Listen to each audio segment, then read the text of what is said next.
start today, that is single stub matching. We know that what do you mean by matching, why impedance matching is required. So let us consider this one as a transmission line. It is terminated by load impedance ZL and we are using single stub matching. Single stub matching means if this is an ordinary transmission line, in shunt we will connect another section of a transmission line to accomplish impedance matching.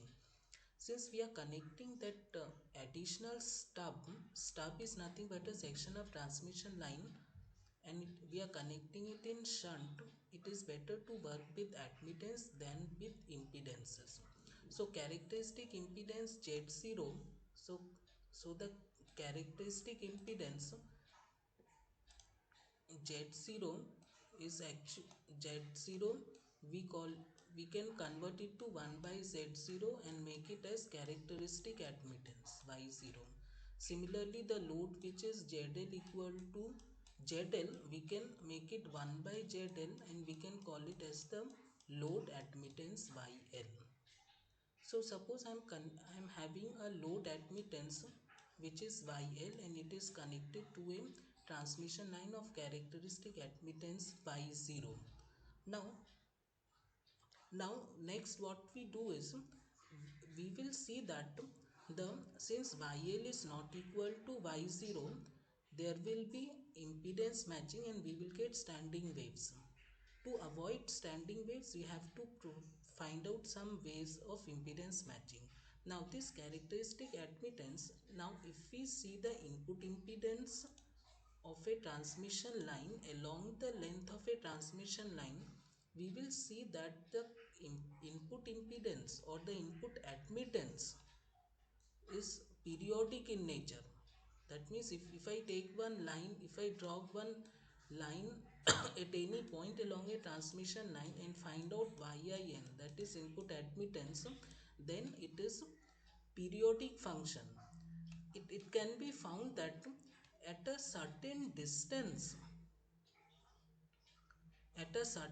now this input impedance YIN, this YIN has got the real part input admittance, that is real part, say Y real plus J, it has got an imaginary part, and the imaginary part of the input admittance, real part plus J imaginary part. Now from the load end, if we move a distance away from the load along transmission line, at a particular point on a transmission line, say LS, my real part of admittance can be Y0, which is equal to characteristic admittance of the line. An imaginary part will have some value, say J, B or JS, anything it can be. So at a particular distance from the load end along transmission line, my real part can be Y0. Now at this point, if I connect one small section of transmission line which is called stub, the other end can be this end can be shorted or open. So my stub can be open circuited stub or short circuited stub, whatever it is.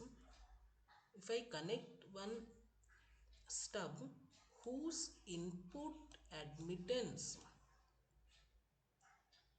is minus J of B, because we know for a section of transmission line which is open or short circuited, we don't have real part, we have only the reactance or the susceptance, we only have the susceptance. Positive negative may differ, that depends upon the length and the termination. So I can always adjust the length of this stub, which is say LT, in such a way so that its input admittance is minus JB. And at this point, which is at a distance of LS from load, if we see input admittance towards the load at this plane, that is this yin, which is y0 plus jb.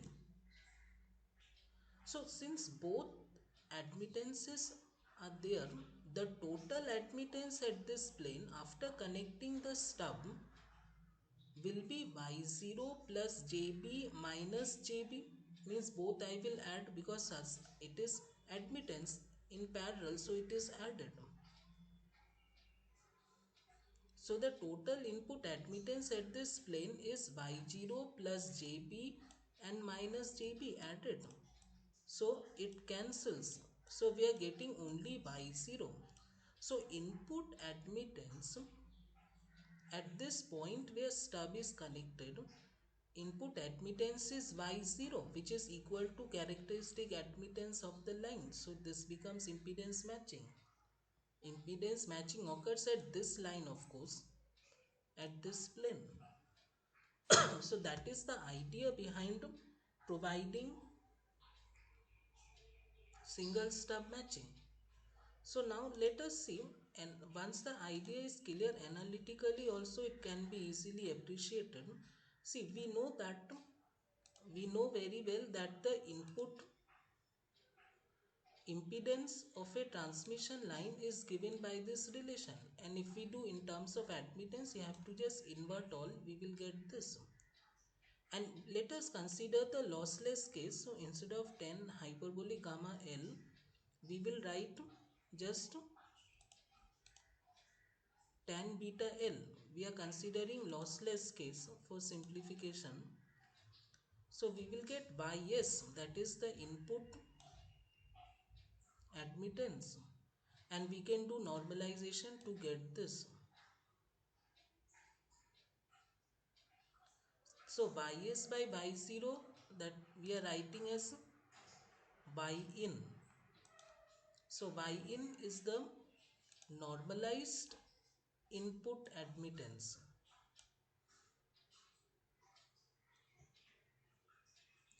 and its real part is given by this. So the expression comes up to be like this, yin equal to this.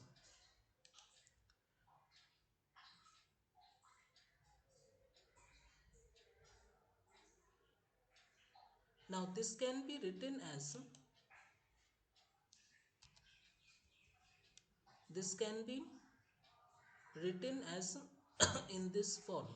Just by doing algebraic manipulation, this yr I am writing as y small r, that means all in normalized form.